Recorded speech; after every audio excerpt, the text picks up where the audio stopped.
सुप्रभात बच्चों, इस विद्या में आपका स्वागत है। जो भरा नहीं है भावों से, बहती जिसमें रसधार नहीं, वह हृदय नहीं है पत्थर है जिसमें स्वदेश का प्यार नहीं।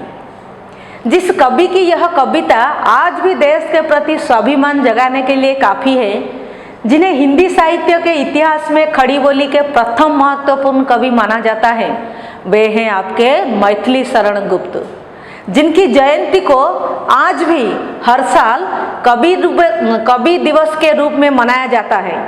वे हैं साहित्य जगत के दद्दा कहलाने वाले राष्ट्र कवि मैथिली शरण गुप्त, जिनके राष्ट्रवाद की भावनाएं तथा कविताएं को महत्व देकर महात्मा गांधी जी ने सन 1912 में भारत भारती कृति के लिए, हम कह सकते हैं कि भारत भारती कृति से वे प्रभावित होकर उन्हें राष्ट्र कवि की उपाधि दी थी।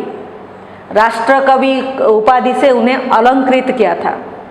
उन्हें द्विवेदी युग के प्रतिनिधि कवि भी माना जाता है। उनका जन्म 3 अगस्त सन 1886 में झांसी के चीर गांव में हुआ था। पिता थे सेठ रामचरण जी। अपनी रचनाओं के जरिए उन्होंने जनता को अहिंसा, सत्याग्रह, राष्ट्र प्रेम तथा मानवता का संदेश दिया। उनकी प्रमुख रचनाएं हैं जयद्रथ वध, पंचवटी, साकेत, यशोधरा, द्वापर, जय भारत, विष्णुप्रिया और आप जानते हैं भारत भारती। ये जो कविता हम पढ़ेंगे राहुल जननी, यह यशोधरा खंड काव्य का राहुल जननी शीर्षक से लिया गया है, जिसका प्रकाशन 1933 में हुआ था। वे उनके छोटे भाई के द्वारा प्रभावित होकर यह यशोधरा खंड काव्य का रचना किए थे। ये यशोधरा काव्य के माध्यम से जिसे महाकाव्य भी कहा जाता है, गौतम बुद्ध, नेपाल के जो राजकुमार थे गौतम, वो इस क्षणभंगुर संसार को त्याग करके मानव जीवन के जो शाश्वत सत्य की खोज करने के लिए बिना किसी को बताए रात में निकल जाते हैं। उनकी पत्नी यशोधरा की विरहजन्य पीड़ा को विशेष रूप से यशोधरा महाकाव्य में महत्व दिया गया है। इस काव्य के जरिए मैथिली शरण गुप्त जी ने पति परित्यक्तों के लिए, अर्थात जिन्हें पति छोड़ चुके हैं, जिस नारी को पति छोड़ चुके हैं, उनके हार्दिक दुख की व्यंजन की स्थापना इस काव्य के जरिए किए हैं। राहुल जननी शीर्षक, जो कि यशोधरा खंड काव्य का एक अंश है, उसमें गौतम बुद्ध की जो गृह त्याग की कहानी उन्होंने उपस्थापना की है। इस राहुल जननी शीर्षक कविता के जरिए वे ये बताने चाहते हैं कि जब गौतम बुद्ध रात को, जब उनका पुत्र राहुल और पत्नी यशोधरा गहरे नींद में थे, तभी वो बिना बताए ये छोड़ के चले गए थे। उन्होंने पल भर के लिए भी इतने से छोटे से बच्चे को उनकी पत्नी कैसे बड़ा करेगी, अपना कर्तव्य कैसे संपादन करेगी, तथा उनके लिए उनके कर्तव्य को भुलाकर वे संसार को त्याग करके चले गए थे। उनके जाने के बाद उनकी पति यशोधरा ने कैसे उनके पुत्रों के प्रति अपना कर्तव्य का संपादन किया तथा उन्हें योग्य बनाया, और बीच बीच में अपनी नारी सुलभ गुणों को लेके वे कैसे अपने पति को याद करते रहते थे, वो विषय उन्होंने इस राहुल जननी शीर्षक कविता में उपस्थापना किए हैं। तो जब यशोधरा को पता चलता है कि उनके पति उन्हें छोड़ के जा चुके हैं और उनके जाने के कुछ देर बाद उनका पुत्र जागकर जब रोने लगता है, तो यशोधरा उसे चुप कराने के लिए उन्हें चुप कराने के लिए उन्हें दिलासा दिया है, उसके बारे में आपके लिए ये अंश दिए गए हैं। तो आइए बच्चों देखते हैं यशोधरा ने अपने पुत्र को कैसे चुप कराया था। चुप रह हाय अभागे, रोता है अब किसके आगे। अभागे मतलब अभागा से अभागे। तो देखिए बच्चों, आपको हम लोगों ने संबोधन कारक पढ़ा है, तो अभागा आकारांत पुल्लिंग होगा ये आपका। आकारांत पुल्लिंग जब संबोधन कारक प्रयोग किया जाता है तो क्या होता है, यह आकारांत पर परिवर्तन होके एकारांत हो जाता है। तो यहाँ पर संबोधन किया गया है, किसने किसको संबोधन किया है, यशोधरा ने अपने पुत्र राहुल को यहाँ पर अभागा कह रहे हैं। अभागा मतलब भाग्यहीन। जब उनके पति उन्हें छोड़ के जा चुके हैं, जब भगवान गौतम जी उन्हें, बुद्ध जी उन्हें छोड़ के चले गए हैं, तो इससे और क्या भाग्यहीन हो सकता है वह व्यक्ति जिनके बचपन में उनके पिता उन्हें छोड़ के जा रहे हैं, तो उससे बड़ा भाग्यहीन और कोई नहीं है। इसलिए वो अपने बेटे को भाग्यहीन समझकर उन्हें अभागा कहकर संबोधन कर रहे हैं।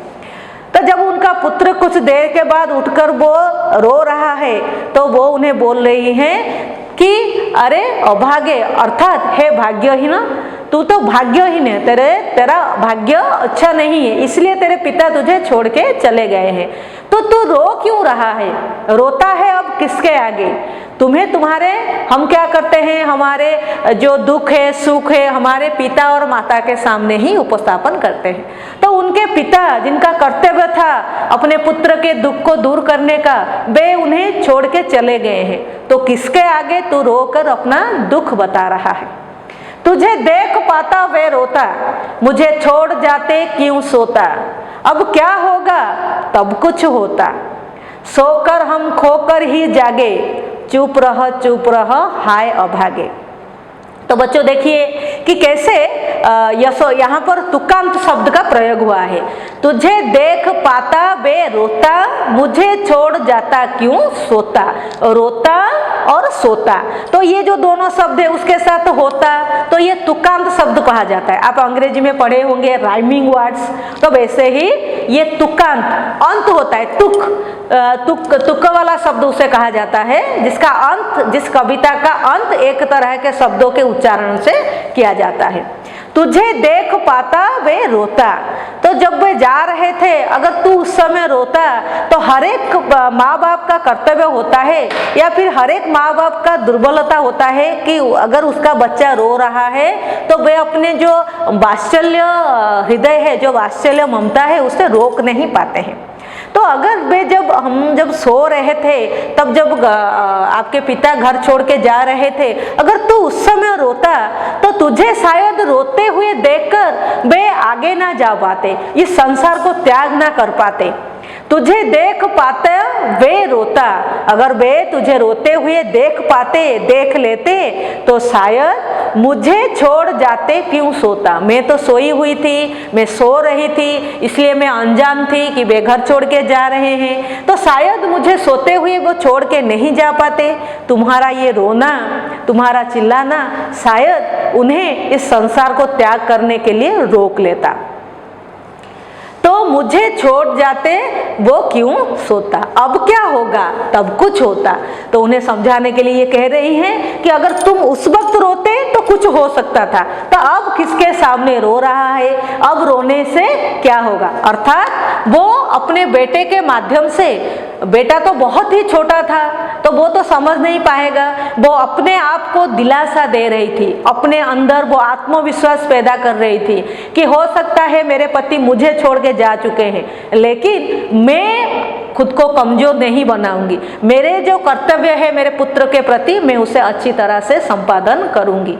तो वो अपने पुत्र के जरिए अपने को दिलासा दे रही हैं कि अब कुछ नहीं हो सकता, वो घर छोड़ के जा चुके हैं। तो हम रो धोकर रोने से जो कुछ फायदा नहीं है, हमें हमारे जीवन पथ पर आगे बढ़ना है। सोकर हम खोकर ही जागे, चुप रह हाय अभागे।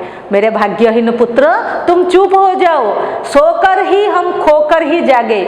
सब कुछ हम सोए हुए थे, इसलिए जब हम जागे हम खो चुके थे। सोकर, खोकर, ये सारे असमापिका क्रियाएं हैं। हम लोग क्रिया में पढ़ चुके हैं कि कैसे जो क्रिया, ये ज्यादातर कर का प्रयोग होता है और वाक्य के बीच में प्रयोग होते हैं, और ये कार्यों को पूरा होने की कोई सूचना नहीं देते हैं, समाप्त होने की कोई सूचना नहीं देते हैं, इसलिए उन्हें असमापिका क्रिया कहा जाता है।